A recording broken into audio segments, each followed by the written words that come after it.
Bismillahirrahmanirrahim. Assalamu alaikum. Dear viewers, I am Dr. Noshin Afshan and you are watching Dr. Noshin Afshan YouTube. I hope that all of you would be fine and I am thankful to you for watching this video. To watch more videos, please subscribe my channel and press bell icon. So our today's lecture is about molecular orbital representation of heteronuclear diatomic molecules. For example, hydrogen fluoride, carbon monoxide and nitric oxide, that is NO. And in this video we will discuss the molecular orbital diagram for hydrogen fluoride only. So as you know that the atomic number of hydrogen is 1, that is, and its electronic configuration is 1s1, and the atomic number of fluorine is 9 and its electronic configuration is like this: 1s2, 2s2, 2px is partially filled, then 2py and 2pz are completely filled. Now we draw its molecular orbital diagram. Here the atomic orbitals of hydrogen and here the atomic orbitals of fluorine. We will not consider the 1s and 2s orbitals because the energy difference between this 1s orbital of the hydrogen and these 1s and 2s orbitals of the fluorine is very high. So according to the molecular orbital theory, only those atomic orbitals would interact with each other that have the same symmetry or comparable energy.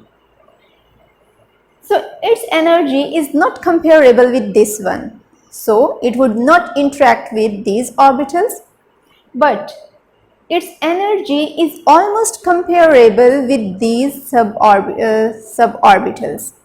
So it would interact with these suborbitals.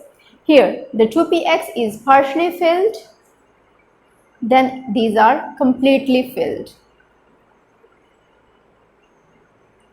As their energies are comparably same, not the exactly same, so the energy difference between orbitals indicates the extent of ionic character, right?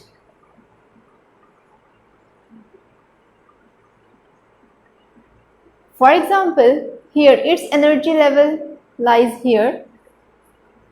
The energy level increases from bottom to top. Its energy level is up to this point, and their energy level, the energy level of suborbitals of the fluorine are at a bit lower energy level as compared to the 1s orbital of hydrogen. Its energy level is here and their energy level goes here almost. So this value from this point to this, or this energy difference, it may be indicated with E, and it indicates the extent of the ionic character in any molecule.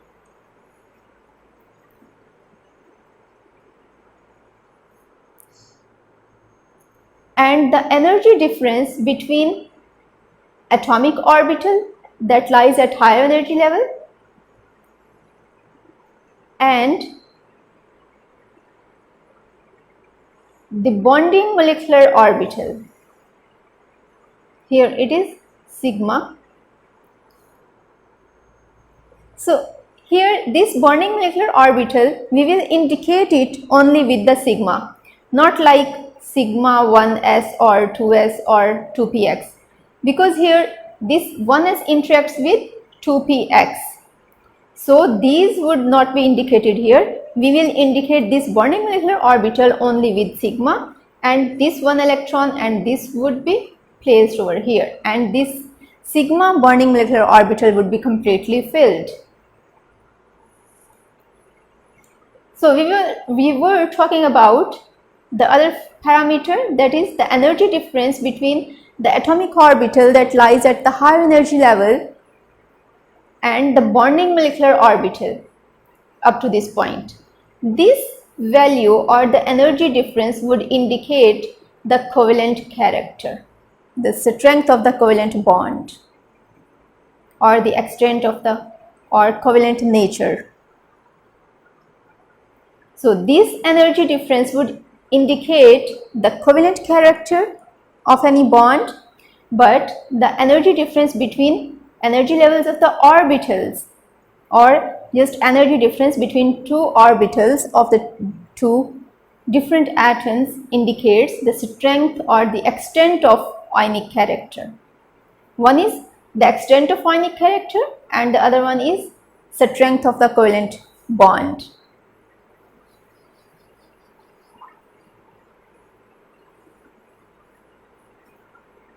So this energy level was increasing from bottom to top,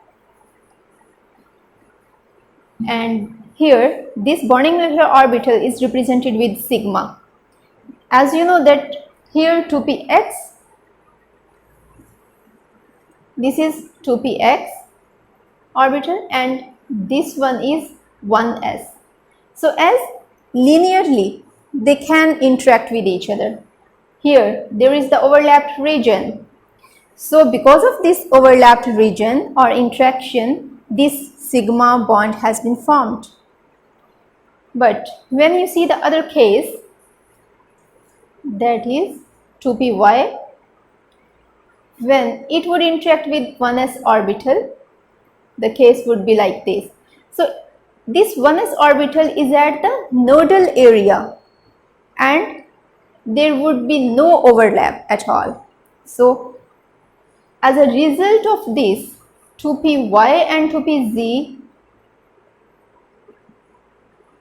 here it would be formed non-bonding molecular orbitals that would lie at the same energy level as that of atomic orbitals of the fluorine.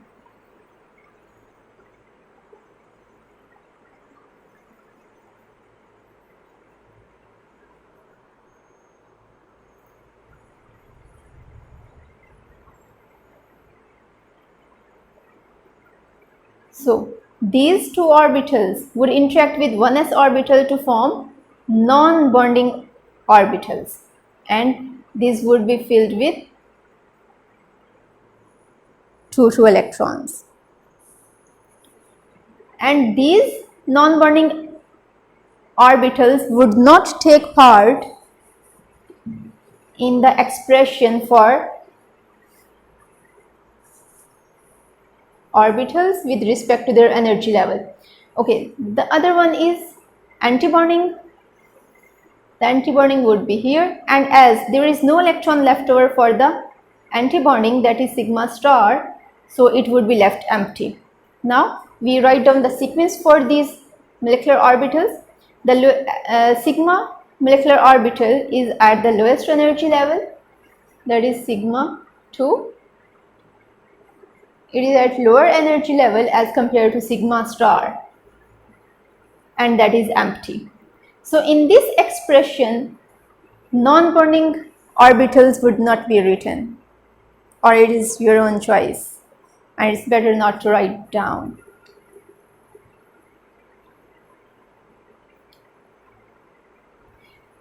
So here the picture is very much clear that how this 1s orbital interacts with these 2p or suborbitals to form one bonding molecular orbital, two non-bonding molecular orbitals, and one antibonding molecular orbital. Remember that always the bonding molecular orbital would always be followed with the antibonding molecular orbital.